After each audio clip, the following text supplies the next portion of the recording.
One, where we had the introductory remarks from Canari, and we presented our country reports. The second part was getting feedback on the gaps. And the third part was preparing for yesterday's, that is the second day's activity. So I can briefly detail what happened for the first half.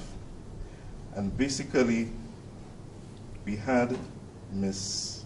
Nicole giving us the tools, the capacities, not giving us the tools, but giving us the ability or the opportunity to assess the same components that are in the PowerPoint presentation.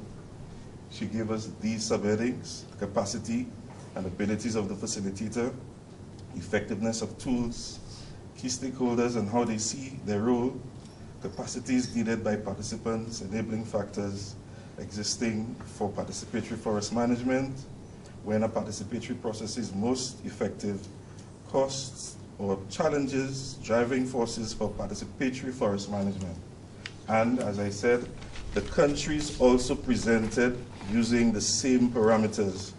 We had first, we had Jamaica, followed by St. Vincent, Trinidad, Dominica, and St. Lucia. We had a break.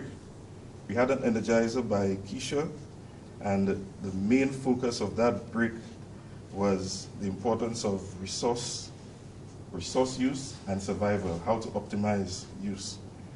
After the break and the energizer, we had Grenada, that was the last presentation, and then we had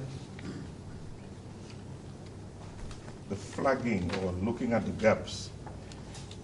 I should highlight that Nico looked at the techniques for mobilization, the differences between things that should be highlighted for improvement in the workshop now or in the very near future, differences between definitions of roles, rights, interests and responsibilities, the project approach, even looking at documenting the case studies, emphasis on two things: lessons learned in facilitation, how to fit the bigger picture.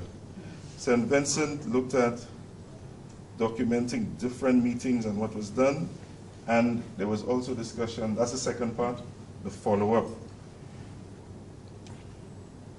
In follow-up for the case studies, Alison from Jamaica, Gustave from St. Lucia, Yolan from St. Vincent, Dennis from Trinidad, and Betty from Dominica are supposed to review the case studies, and by October 15th to give a final review to Canari for submission. The last part deals with the third part, that is community needs assessment. And basically, we had an exercise which was guided discovery, where questions were prepared and we assessed 3 persons from Dominica. It was Agnes, Betty, and Martha. And what we were trying to do was, in a very systematic and quick way, to do a needs assessment for the community we were going to visit. Based on that, the issues, a number of issues were highlighted. That of quarrying, parrots destroying citrus crops, foreigners buying land, land use planning, community planning. But the focus, based on the discussions, we decided that the focus should be on the community-based tourism and management of the trail.